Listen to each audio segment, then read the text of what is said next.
नमस्कार मित्रांनो, श्री स्वामी समर्थ. स्वामी कृपेने तुमच्या सगळ्या इच्छा पूर्ण होवोत हीच स्वामींचरणी प्रार्थना. ज्या घरात गुरुवारच्या दिवशी ही दोन कामे केली जातात ते लोक धनश्रीमंत होतात. त्या कुटुंबाची रात्रंदिवस प्रगती होत जाते. पैशांसंबंधित अडचणी दूर होतात. माता लक्ष्मीची अखंड कृपा तुमच्या कुटुंबावर राहते. तर कोणती आहेत ही दोन कामे व त्यासोबतच आपण अतिशय साधे सोपे आणि अचूक उपाय सुद्धा आजच्या व्हिडिओमध्ये पाहणार आहोत. यासाठी तुम्हाला कोणतीही पूजा, पाठ, व्रतवैकली, अनुष्ठान करण्याची गरज नाही. तुम्ही हे उपाय प्रत्येक गुरुवारी करू शकता. यामुळे तुमचा बृहस्पती ग्रह हा मजबूत होतो. पण त्याआधी तुमची ही श्री स्वामी समर्थ महाराजांवर श्रद्धा असेल तर व्हिडिओला मनापासून एक लाईक नक्की करा आणि कॉमेंट बॉक्स मध्ये श्री स्वामी समर्थ लिहायला विसरू नका. चॅनेल सबस्क्राईब करा. हे उपाय प्रत्येक गुरुवारी केल्यामुळे आपला गुरुग्रह मजबूत होतो. बृहस्पती देवांचा वार हा गुरुवार असल्यामुळे गुरुवारी केलेले जे उपाय असतात त्यांच्यामुळे आपल्या सर्व मनोकामना पूर्ण होतात. ज्या अडचणींचा आपण सध्या सामना करत आहोत त्या अडचणी हळूहळू दूर होतात. भाग्याची साथ आपल्याला मिळू लागते. तसेच नवरा मुलं आपले सर्व ऐकू लागतात. तसेच ज्या महिलांना संतान सुख नाही त्या महिलांना संतान सुख मिळतं. तसेच घरातील महिलेने जर हे उपाय केले तर त्या घरात आनंददायी वातावरण निर्माण होते. घरात सुख समृद्धी निर्माण होते. एक यातील पहिला उपाय म्हणजे यासाठी तुम्हाला एक वाटीभर तांदूळ घ्यायचे आहेत आणि या वाटीभर तांदूळामध्ये तुम्हाला थोडेसे पाणी आणि थोडीशी हळद टाकून हे तांदूळ पिवळे करून घ्यायचे आहेत. आणि हे वाटीभर तांदूळ तुम्हाला तुमच्या घराच्या आसपास किंवा घराजवळ जिथे पक्षी येतात किंवा तुमच्या गॅलरीमध्ये किंवा घराच्या छतावरती तुम्हाला हे वाटीभर तांदूळ पक्ष्यांसाठी ठेवायचे आहेत. गुरुवारी सकाळी तुम्हाला हा उपाय करायचा आहे. यामुळे काय होतं तर जे पक्षी असतात तर ते पक्षी पिवळे तांदूळ खातात. आपल्याकडून नकळतपणे गुरुवारच्या दिवशी अन्नदान हे होत राहत. त्यामुळे आपल्या कुंडीतील गुरुग्रह हा मजबूत होतो. गुरुग्रह बृहस्पती देव आपल्यावरती प्रसन्न होतात आणि यामुळे आपल्या आयुष्यात, आपल्या जीवनात ज्या काही समस्या आहेत त्या आपल्याला हळूहळू कमी होताना दिसू लागतात. दुसरा उपाय म्हणजे गुरुवारच्या दिवशी तुम्हाला तुमच्या जेवणामध्ये पिवळ्या पदार्थांचा समावेश करायचा आहे. जसे की हरभऱ्याची डाळ असेल, बेसन असेल, त्यापासून आपल्याला जी काही भाजी बनवायची असेल तर ती बनवायची आहे. किंवा पिवळ्या रंगाच्या फळांचा आपल्या आहारामध्ये समावेश करायचा आहे. जसे की केळी असतील, संत्री असतील. म्हणजेच गुरुवारच्या दिवशी आपण जास्तीत जास्त पिवळ्या रंगाच्या पदार्थांचे आपल्या आहारामध्ये समावेश करायचा आहे व त्याचे सेवन करायचे आहे. या उपायाने देखील आपला गुरुग्रह मजबूत होतो. तसेच गुरुवारच्या दिवशी जर तुम्हाला शक्य झाले तर पिवळ्या रंगाचे वस्त्र देखील परिधान तुम्ही करू शकता. ज्योतिषशास्त्रानुसार हे उपाय सिद्ध उपाय मानले गेले आहेत. कारण प्रत्येक दिवसाचं वेगळं असं महत्व आहे.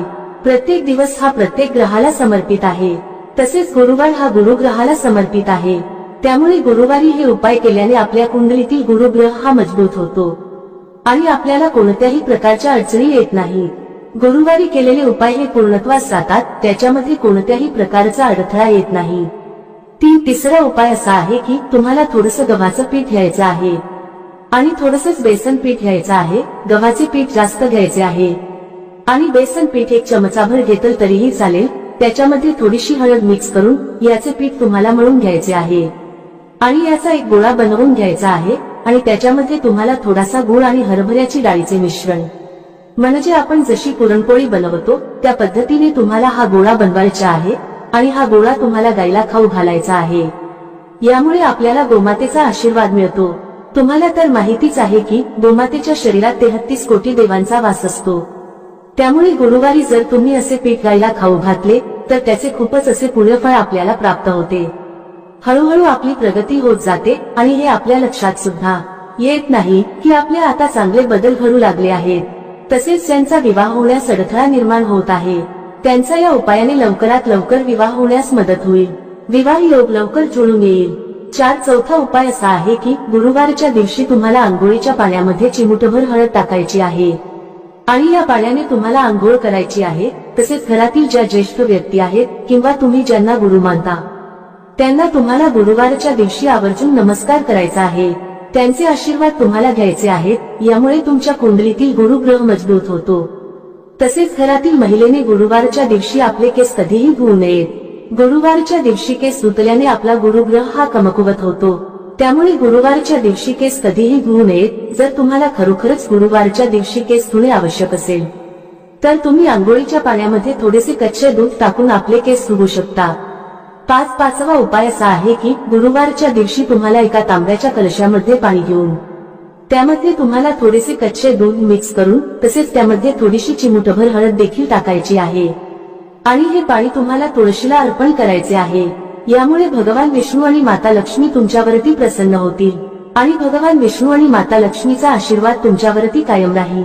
तसेच गुरुवारच्या दिवशी तुम्ही सूर्याला जेव्हा अर्घ्य देता तेव्हा त्या पाण्यामध्ये तुम्हाला थोडासा गुळ आणि थोडीशी हळद मिक्स करून या पाण्याने तुम्हाला सूर्यदेवाला अर्घ्य द्यायचा आहे. यामुळे सूर्यदेव देखील तुमच्यावरती प्रसन्न होतील आणि तुम्हाला चांगले आरोग्य देखील प्राप्त होईल. तसेच गुरुवारच्या दिवशी तुम्हाला केळीच्या झाडाची पूजा देखील करायची आहे. जर तुमच्या घरामध्ये किंवा घराच्या आसपास केळीचे झाड असेल तर गुरुवारच्या दिवशी तुम्हाला केळीच्या झाडाची पूजा नक्की करायची आहे. कारण केळीच्या झाडांमध्ये भगवान विष्णूंचा वास असतो आणि जिथे भगवान विष्णू असतात तिथे माता लक्ष्मी असतेच. तसेच गुरुवारच्या दिवशी तुम्हाला केळीच्या झाडाला थोडी हळद मिक्स करून असे पाणी अर्पण करायचे आहे.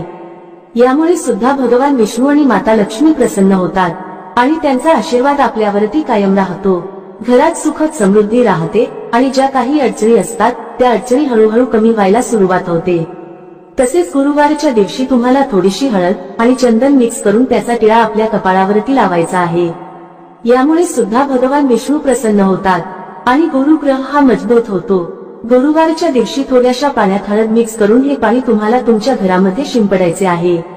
यामुळे तुमच्या घरामध्ये जी काही नकारात्मकता आहे, जी काही निगेटिव्हिटी आहे, ती निगेटिव्हिटी नष्ट होऊन घरातील वातावरण हे सकारात्मक होते. तसेच तुम्ही गुरुवारच्या दिवशी थोडेसे गोमूत्र आणि थोडीशी हळद त्याचबरोबर थोडेसे चंदन घेऊन याचे लेपन तुम्ही घरातील मुख्य प्रवेशद्वाराच्या उंबरठ्यावरती करू शकता.